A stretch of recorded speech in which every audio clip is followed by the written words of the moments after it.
Wow. What a night for Republicans. This was a massive, not Republicans, excuse me, MAGA Republicans, the real Republicans. This is just another example that, friends, we have taken over the party. These were the senators tonight up for re-election in state senators up for re-election in Indiana who crossed President Trump when it came to redistricting Indiana to get us a couple more seats for the midterms. They failed. They put their thumb up at Trump, and he called them out, and we just wipe the floor with them. One survived out of all of these. MAGA took over Indiana tonight, friends. And this is what I was talking about last night, that it's primaries. The primaries are where you vote your conscience. The primaries are where we kick out the RINOs. That's where we do it. And this was a perfect example of that. If you campaign, if you show up, if you energize in the primaries, we purge. We purge in the primaries, and that, my friends, is where we get the real deals in. So this was massive. These guys, being Indiana, they will win almost guaranteed in the general election, beating the Democrats left standing. This is no longer a uniparty state. It is MAGA red. So the projections of MAGA's doom were a little premature, I gotta say. The internet, MAGA's dead. Marjorie Taylor Greene, MAGA's dead last night. Real life, 6 Republican incumbents lose because they were primaried by Donald J. Trump. Trump endorsed the challengers against the Indiana reps who refused to redistrict and knocked out 4 of them. Actually, now it's 6. Only one survived the primary. Over 20 wins tonight with 1 loss. That's across the board in all the states. 20-1 MAGA. What happened to MAGA's dead? What happened to we're finished with you. It's going to be America First candidates only. Owen Schroyer, Nick Fuentes, Marjorie Taylor Greene. I mean, you name it, down the aisle. Alex Jones, Tucker Carlson, Megyn Kelly. They've all turned on us, and they just got their butts whooped because they don't know. They're not really one of us. And MAGA is so much smarter, so much better than this, and they're just going to continue to fail as we continue to win. This is not only exciting for tonight, this is energizing for the midterms. This will have repercussion effects. Just wait until I show you how things are starting to turn, because, guys, the momentum is back. It's back, and I have a feeling that going forward, it's just going to get better.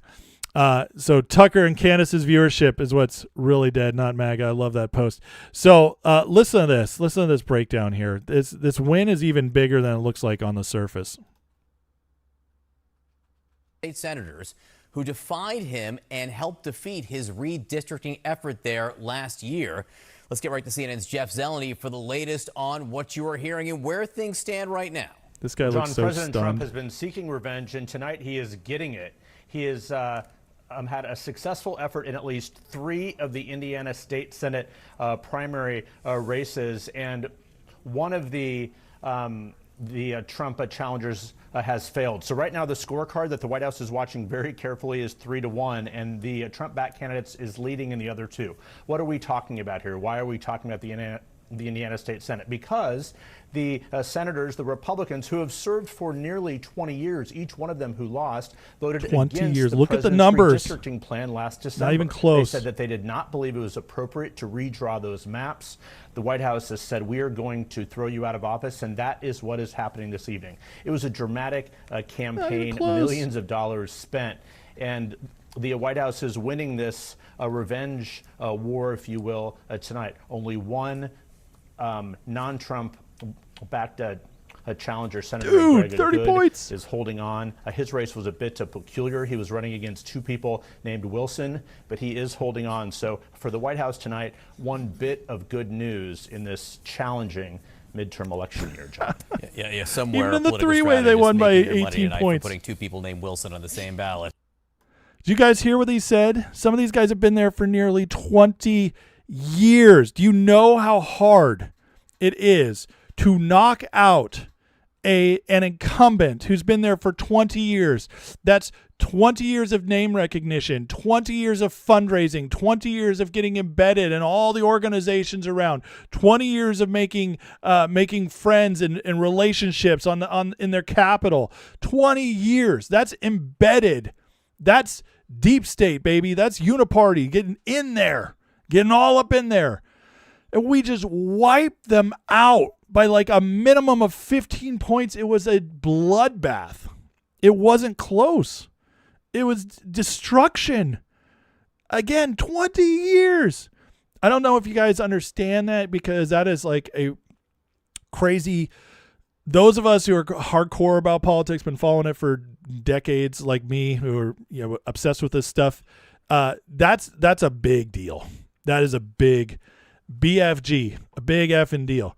So, and not only that, just how we whomped them.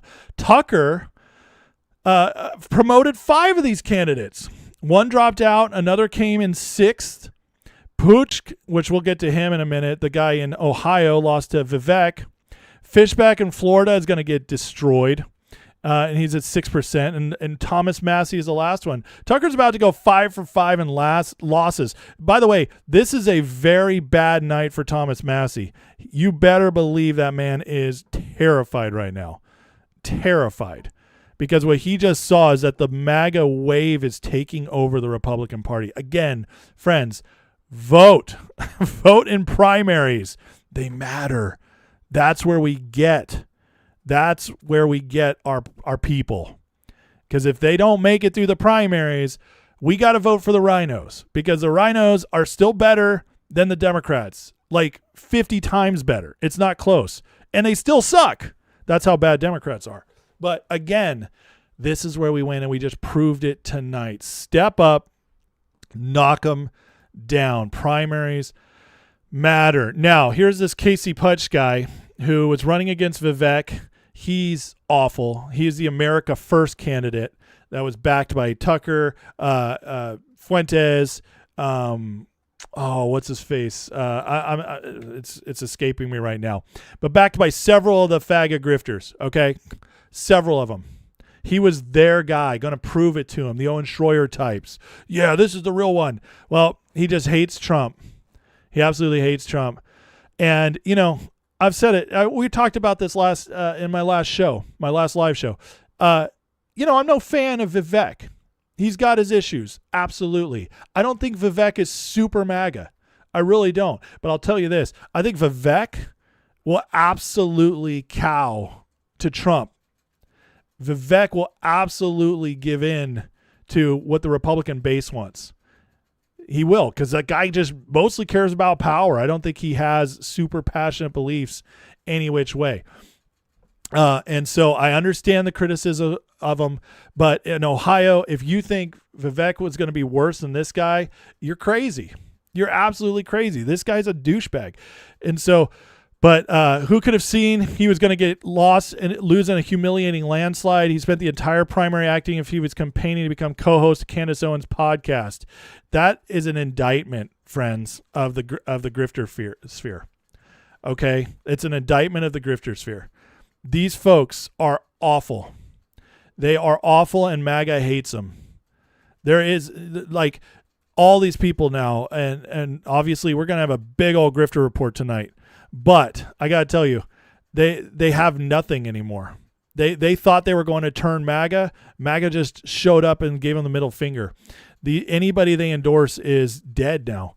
And Massey is going to be the big test, obviously. Massey's been the one who is really, he's got the crossover appeal. He's had the most people duped. But I got to tell you, the worst thing that happened to Massey is that he started showing his true colors a little bit too soon. And a little bit too many people are now woken up before the primaries. And I think Massey might lose. I think it's 50-50 right now. But listen, 50-50 is a big flipping deal, because Thomas Massey should run away with it 80-20. It should be that, because he was that popular. He's never had a close race. And we showed last week how he's kissing up to Trump now. That tells you exactly where he's at. Trump is the Republican Party. And there is no after Trump. He is the kingmaker. And unless he chooses a successor, they're never going to take over. This is a big slap.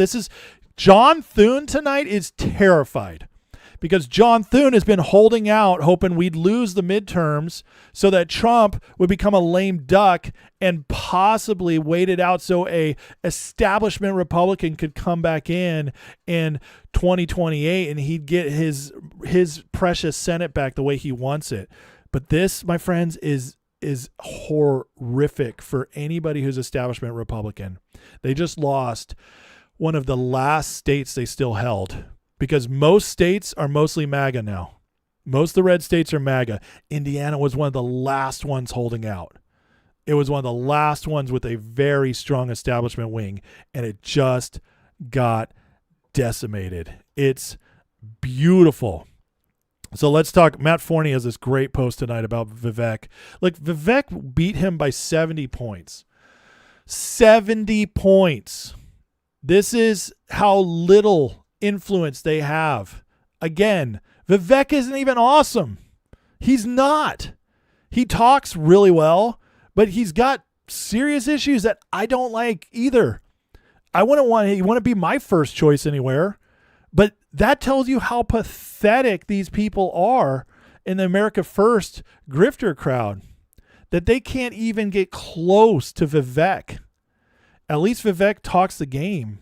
At least he knows how to play the MAGA game, and which means he's going to be stuck with them. Because this is the other thing. For those in Ohio a little bit worried about Vivek, I'll tell you this. Vivek sees how bad or how big he just won, and he knows it was a MAGA wave, so he also knows that if he crosses MAGA, he's done. That should actually make you guys feel a lot better right there. So he says, we need to talk about the retard right and why they fail. Pains me to say this as I like Casey, believe he had genuinely good ideas. I can't believe he likes him, but he's just wrong. But don't attack Trump.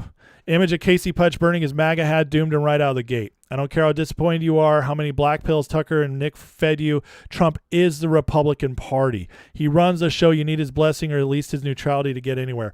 100%. As everybody, I've been saying it nonstop, guys, you bailing on Trump, you're going to end up losing. He's the only way we get to victory. And good, because he's winning. He's doing all kinds of stuff, but this is such a wake-up call tonight. I'm thriving. Can you see how energized I am after tonight? I know it's a primary. It's a primary in freaking Indiana. Like, I don't go to Indiana. I've been there twice in my life, and it was 20 years ago. I don't have anything to do with Indiana. But everybody watching tonight knew it's an earthquake. Nobody expected this. And we're going to talk more about that in a little bit as well. Nobody expected this. People actually thought that they were starting to win over MAGA. They were starting to beat MAGA into the ground. They were starting to divide them. They actually believed the lies. And this is why I exist. This is why I do my show, so that you guys don't get to believe the lies. Nobody gets to believe it here. I am the narrative breaker. That's what I do. And I'm not perfect. I'm not trying to build myself up, but I am trying to say that my entire main reason for doing my show is because I'm good at smelling the BS and I want to share what I see. And if you followed me, you would have understood that this was probably going to happen. And this is validation tonight, and it should be white pilling a whole bunch of you guys. Majority of Republicans, Casey need to win over, support Trump. There's no constituency for being based in anti-Trump. It's a less popular position than Liz Cheneyism. He should have apologized to him. Even Thomas Massey has started to pivot, which is absolutely true. Get off social media. Vivek is an incredibly weak candidate. I agree with this. Off-putting in person, deep contempt for white Americans, wants to flood Ohio with Indians. All bad. All terrible. I agree. He should be easy to knock over. 100% true. What did Casey do? He hit the streets, post ads telling Ohioans Vivek hates them, wants to replace them. That should have been the front and center of everything he did. No, he kept posting about how AI told him Israel's satanic. You guys, you can't, like, this is, This is making people so stupid, these psyops. And by the way, before the news came out tonight that was so big and gave me a whole bunch to talk about, I was going to do a whole show on psyops and breaking them down, and this is going to be one of them. But it's in the bag. I got it in my back pocket. We'll use it one of these nights. But he kept wading into Epstein and went to this also, this is a great point right here. Hey, guess what, guys? MAGA doesn't care about Trump and Epstein. Sit on that one for a second. All that stuff we've been being fed that, I get it all the time in my feed. Oh, but Trump's a pedo. I've totally lost me over Epstein. Okay. You're one of 1,000. And out of the other 1,999 of them just trust Trump. You guys think because you're on Discord that you're in the majority. You're not. The rest of us just believe and I've done hours and hours of dozens of hours on Epstein. Trump's been proven to be innocent, but people still don't believe it because they get in these deep, dark circles. The internet's not real, folks, but evidence is. He went to anti-Semitic Fire Fest, shared a stage with a fat anchor baby in a Muslim hijab who openly hate white Americans, and that is way worse than anything Vivek's done. Anyways, he just goes on and just really breaks it down so well. But anyways, this guy got destroyed. He got absolutely schmammered, and deservedly so. For all my issues with Vivek, he knows not to bite the hand. He knows not to bite the hand, and that will keep him in check ultimately as well. Because you better believe Trump owns Vivek. He owns him. He won't let Vivek do too much stupid stuff. Now this is interesting. So Ryan Godursky reports that tonight a reporter told me everyone in the industry was looking forward to writing the story of how Trump's influences faded. I love it so much. You know what this says? This says that the reporters, the media, was even buying their own lies. They actually believe we care what Tucker Carlson says. The media actually thought that Candace Owens was changing MAGA. They actually believed it, that Dave Smith had any influence over us whatsoever. And they're doing their little blue sky messages back and forth saying, oh, MAGA's dying. Look what they're saying now. Look what Tucker said. Look what they're doing. Oh my God, Trump's falling apart. And they just all got a huge wake-up call. Watch after this, reporting on the midterms is going to be a little less confident. They're going to start playing it a little safer because they got real scared tonight. They got real scared. They started to underestimate Trump again. They started to believe their own hype, and it fell right back on them. And you can't love it enough. So here's Trump talking about tonight, just setting his warning in place when he was asked about these guys before tonight's election. It's funny because I won Indiana all 3 times by a landslide, and I wasn't working on it very hard. Would have been nice. I think we would have picked up 2 seats if we did that. You had one gentleman, the head of the Senate, I guess, Bray, whatever his name is. I heard he was against it. He'll probably lose his next primary, whatever that is. I hope he does, but because he's done a tremendous disservice. I mean, think of it. It's a great place. I love the people there. They love me. We won in a landslide all 3 times. Got tremendous votes. I got record votes. And then there's no reason for doing that. And the Democrats do it to us, so I can't imagine that they do it. But I wasn't very much involved. But there's a man named Bray, as I guess, head of the Senate. Was that Bray? The name Bray? I mean, I'm sure that whenever his primary is, it's I think in 2 years, but I'm sure he'll go down. He'll go down. I'll certainly support anybody that wants to go against him. He's the prophet. I love it so much. But you hear what he said. Trump knows his people. He knows the people of Indiana. He knew that they were not on board with this. And it's so incredible the power this man still wields. He completely owns the party. And the people, again, this proves the people still trust Trump. The people of Indiana tonight had a chance. And that's MAGA country. So if MAGA's divided, this would have been the canary in the coal mine. Indiana had a chance tonight to give a big middle finger to Donald Trump and say, we're done with you. We want balance. You took us into Iran. You said you want to do wars, blah, blah, blah, all the talking points. You're owned by Israel, all the talking points from the grifters.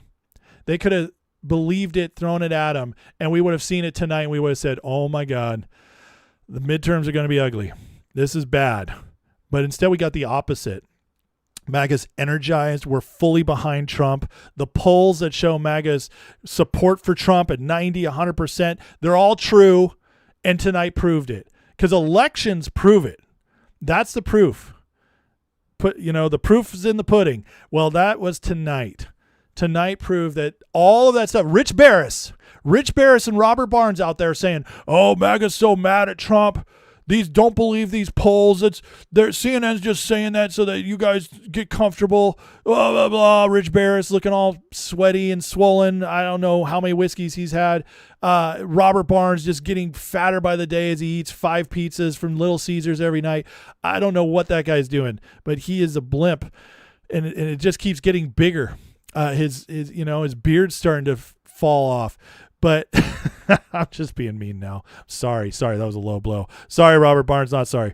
Start telling the truth, my friend, and I won't be so mean. But the point is, they were telling us these polls are fake, that MAGA is not energized, and it's completely proved them wrong tonight. I love it. Bill O'Reilly. God bless Bill O'Reilly. Bill O'Reilly, the no spin zone, and when he got fired, he got let go. He had that crazy blow up. We found out what an arrogant, jerk he was, all this stuff. And, he always kind of was right leaning, but but I got to tell you what, something happened to Bill O'Reilly in the last 5-10 years, and he became MAGA. This guy is all in, and he has his finger on the pulse in a lot of ways. But listen to what he said about this election leading up to it. Is there room for Republicans to move away from Trump? No. That's the answer to that question. No. No. He's the ship. Carl's wrong. You're either going to sail with it or go down with it.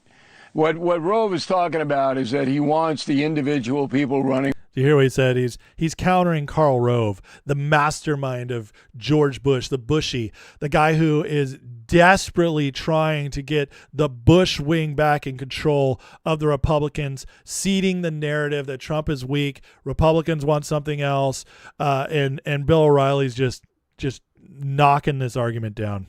For office in November, to be better campaigners, to connect with the voters in an emotional way.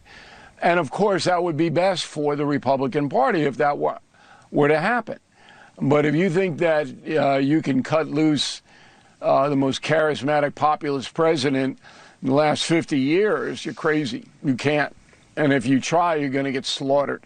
Is there... He called it. If you try, you're going to get slaughtered. That's exactly what happened tonight, and now we know for sure. So after tonight, we have all this momentum. Well, then the Supreme Court also today delivered us even more momentum as they told Louisiana to go do your map right now. You got 3 days, basically. Well, the Democrats are freaking out, and so the NAACP with this Robinson against in the Louisiana case, they've asked the Supreme Court to recall its judgment striking down the congressional map, indicating they'll seek rehearing of the case. They're trying to get it delayed so Louisiana can't redistrict. The legal games are starting to be played, friends, because the Democrats can see what's coming. The smart ones who actually are paying attention, not just listening to what's online, they are freaked out. They know that the massive momentum has hit the Republican Party, the MAGA sphere of the Republican Party. The momentum has been hitting now. It really started about 3 weeks ago. It's just been cresting. It's getting bigger and bigger, and they can see the writing on the wall. They missed their chance, and so they're already starting to scramble, and this is one of the first signs of it. Fetterman, we talked about him the other night. Well, he is coming out and saying the communist takeover of the Democratic Party. This is one of the guys who, when he first came in, he rose to prominence as one of the biggest Democrats on the stage nationally. That people loved him. Remember his hoodies and his basketball shorts. What a cool guy. What a cool guy. He's not wearing a suit. He's like a regular guy. They loved him, and now he's the one speaking sense, saying that the Democrats aren't even the Democrats anymore. This is terrible for the Democratic brand, who's already extremely low heading into the midterms. It says the main races and an outlier, socialist and far-left mayors already run some of America's biggest cities. This is straight out of Fetterman's mouth. So again, the writing is starting to show up on the wall for Democrats. They are freaked. This blue wave is not going to happen. It doesn't mean they still don't have advantages going into the midterms, because historically they do. Historically, in purple states right now with a lot of independents, yeah, Trump's underwater right now, but there's time. And the Democrats have not been able to take the lead they needed to. They're losing. They're losing people they shouldn't be losing. So right here, a recent poll says Dems are doing what was once impossible, losing white millennials by 11%. Whites and Gen Z are likely to resemble Gen X within a decade. Remember, you get more conservative as you get older. That is the tradition. It's not perfect, but for the most part, you get more conservative as you get older. Why? Because life hits you. You actually got a budget. You actually got to work hard, and you realize, oh, I don't want them taking all my taxes. Oh, I don't want that guy over there getting money for nothing. And it turns you. It wakes you up. Well, among whites right now, Gen Z is tied 18 to 29. You know, that's massive. It's always the kids are so liberal. Well, not white kids. It's half and half. That's huge. I guarantee you about 70 to 80% of these are women on the blue. But you go up, millennials, 10% red now. And it just gets more. Gen X, man, they're based. And even the boomers are pretty red at this point. So huge. Absolutely huge. And what's happening is it's cresting. This is increasing. And so if they're already here, they're also not having babies. So they're not going to be bringing up more. The demographics are shifting. I'm telling you guys, like what you're seeing right now in the Democratic Party, this is the strongest the Democratic Party is going to be. The next 2 to 3 years will be the strongest the Democratic Party is going to be for the next 20, 30 years. Because cultural shifts like this, that's a big boat to turn. That doesn't turn fast. That's a slow-moving ship, especially when you're just now entering the success range, where we're about to enter what Reagan hit in like 84 when the economy boomed. That gave that shifted the country right for almost 20 years, but not as far right as it's going now. It's going to be even more so. What had to happen for it to shift back left was the absolute failure of the Bush presidency. So, and that's what ushered in Obama and Biden and got us into this mess where we were, I mean, it was already bad, folks. Don't get me wrong, but that accelerated things so much. Well, this is the opposite. We're defeating them more so than we've seen in 100 plus years. And this is going to open up the door for red, baby. Red, red, red ahead. And as Indiana just proved, it's not old Republican. It's not establishment Republican red. It's MAGA red taking over this country. It's absolutely massive. Oh, and then in Virginia, they're starting to panic. Here's Dan Turrentine, one of the only decent Democrats in the world. I got to say, I actually like Dan as a person, even though I strongly disagree with him. He's a decent dude, especially for a media Dem. But listen to him talking about Virginia. Well, I talked to some of those same people yesterday, and what I was told is they now think it's less than 50% that the court will let the certification go through. And what really triggered it, they said, was when the court didn't rule by Friday afternoon. The time they don't believe is on their side. And what apparently transpired over the weekend, and this person would know, they're in contact with the people I'm about to say, is that the governor's staff is now snipping at the Senate Majority Leader and House Speaker that they warned them last fall this would not pass legal review. Well, I talked to some Democrat panic in Virginia, guys. All the signs are pointing that it is going to get struck down. They will lose those 4 seats. That's massive because gaining those 4 seats was part of their offset to the Republican redistricting. So if that doesn't go through, because that was like our big loss, right? Electoral loss in this year, the Virginia election. And now it might not even stand. The Democrats can't win. I expect this to be struck down in the next week or so. We're going to get the news. It's going to be epic. And all of a sudden we got 4 more seats back. This is absolutely huge. Now look at this. Look what happens if it's struck down. Democrats go down 4. 1 goes a toss-up, 3 to Republicans. But all of a sudden Republicans are favored to win the House. Friends, if you've been blackpilling, you started blackpilling way too soon because we just about evened the score, got the odds to 50-50 in a blue to maybe even +7 to put it at 218, which that's the House, baby. That's the House. We could get a locked-in win before the economy's even turned, before Trump is finished with Iran, before any of this momentum has happened policy-wise. We could already lock in to be strong favorites to hold the House. And that, my friends, is about as devastating as anything could happen to the Democrats. So again, Trump, his whole gut instinct to push for redistricting in all these states, it's absolutely turning out right. It didn't look good for a while. It was a fight, especially as California and Virginia shifted, and these other states all tried to mess around. But again, Trump, the man was right. Always trust Trump, and that, friends, will keep leading us to victory. I think at this point, I feel I'm giving us a 65% chance to win the House as of tonight. We'll see what happens if Virginia upholds the map. Then we'll go back down to 50-50. But for now, I'm thinking they strike it down. I'm saying we're 65% chance to hold the House, and I actually feel really good about it. Guys, we're winning, and tonight is a good night. Tonight's a really good night. Go MAGA.